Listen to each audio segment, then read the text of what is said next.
Halo, perkenalkan saya Lucia Conceta Dasileto. Di sini saya akan menjelaskan bagian saya yaitu metode pembuatan granul konvensional. Jadi, dalam pembuatan granul konvensional itu ada dua metode yang dapat dilakukan, yaitu metode granulasi basah dan yang kedua ada granulasi kering. Baik, yang pertama ada granulasi basah. Granulasi basah adalah metode pembentukan granul dengan menggunakan cairan pengikat atau binder solution. Cairan ini ditambahkan ke campuran serbuk untuk membentuk massa basah yang kemudian diproses menjadi granul dan dikeringkan. Metode ini banyak digunakan karena mampu menghasilkan granul yang kuat dan memiliki distribusi ukuran yang relatif seragam. Metode ini merupakan metode yang paling umum digunakan dalam industri farmasi, di mana memiliki prinsip kerja yaitu menyatukan partikel serbuk dengan bantuan cairan pengikat sehingga terbentuk massa granul yang stabil setelah dikeringkan. Tahapan pengerjaan secara umum yang pertama, menimbang dan menghaluskan bahan obat dalam bahan tambahan. Yang kedua, mencampurkan bahan obat, pengisi, penghancur ke dalam. Yang ketiga itu penyiapan cairan pengikat dan penambahan pewarna jika ada. Yang keempat, mencampur cairan pengikat dengan campuran serbuk membentuk massa basah. Yang kelima, pengayakan adonan lembab menjadi pelet atau granul dengan ayakan nomor MES 6-12. Yang keenam, lakukan pengeringan granul lembab dengan suhu antara 40 derajat Celcius sampai 60 derajat Celcius. Yang ketujuh, lakukan pengayakan granul kering dengan menggunakan ayakan nomor MES 12-20. Dan yang terakhir, pencampuran bahan lubrikan, penghancur luar, dan pengaroma jika ada ke dalam granul. Yang kesembilan, pengempaan campuran bahan. Jadi pembuatan granul basah sendiri memiliki beberapa metode pembuatan. Yang pertama itu ada low shear mixer, itu menggunakan gaya geser rendah dalam proses pencampuran.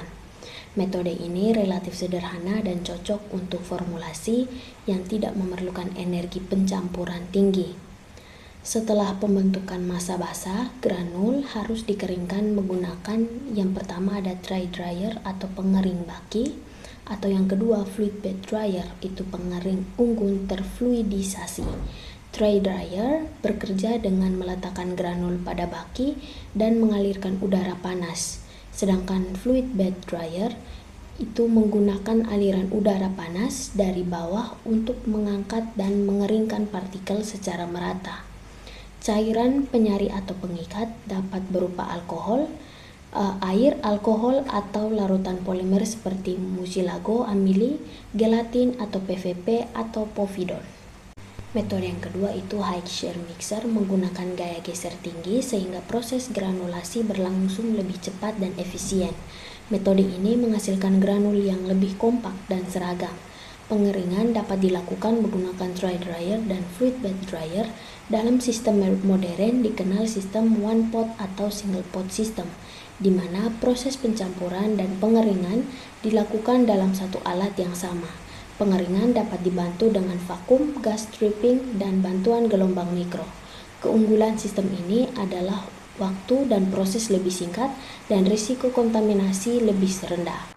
Yang ketiga, fluid bed granulator atau dryer. Pada sistem ini, proses granulasi dan pengeringan dilakukan dalam satu peralatan. Serbuk diangkat oleh aliran udara panas dari bawah sehingga membentuk kondisi terfluidisasi. Larutan pengikat disemprotkan ke dalam sistem dan pengeringan terjadi secara simultan. Metode ini sangat efisien dan banyak digunakan dalam industri skala besar.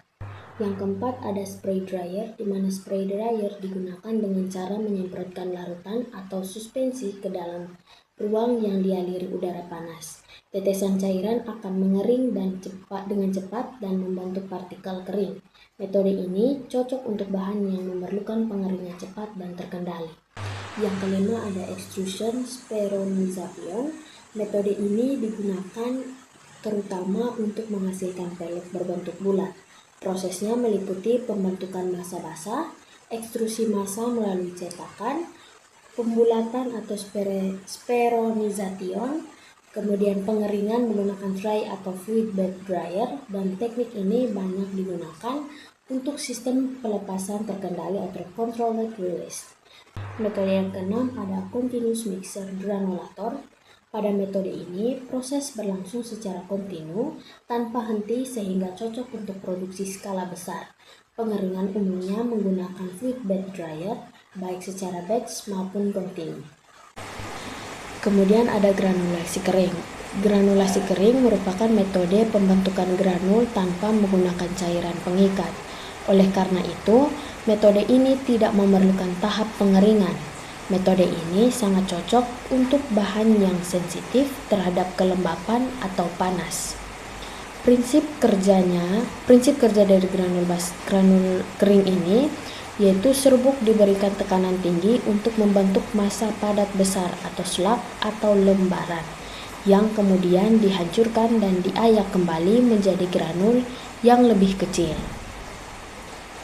Ada 3 cara utama yang dapat dilakukan pada metode granul kering, yaitu ada slugging, roller compaction, dan direct compression, atau kempa langsung. Jadi, slugging sendiri dilakukan dengan mengempa serbuk menjadi tablet besar atau slag. Kemudian, slag tersebut digiling menjadi granul. Setelah itu, granul akan dicampur kembali dengan eksipien tambahan dan dikempa ulang menjadi tablet. Metode ini merupakan teknik granulasi kering yang lebih tradisional. Yang kedua ada roller compaction, di mana roller compaction sendiri merupakan metode granulasi kering modern. Serbuk akan ditekan di antara 2 roll yang berputar sehingga membentuk lembaran padat atau ribbon, dan lembaran ini kemudian digiling menjadi granul. Keunggulan metode ini adalah tidak menggunakan cairan atau cocok untuk bahan sensitif dan lebih efisien dibanding slugging. Yang ketiga ada direct compression atau kempa langsung. Pada metode ini, campuran serbuk langsung dikempa menjadi tablet tanpa melalui tahapan granulasi. Metode ini paling sederhana dan ekonomis. Namun, bahan yang digunakan harus memiliki sifat alir yang baik dan kompresibilitas yang memadai.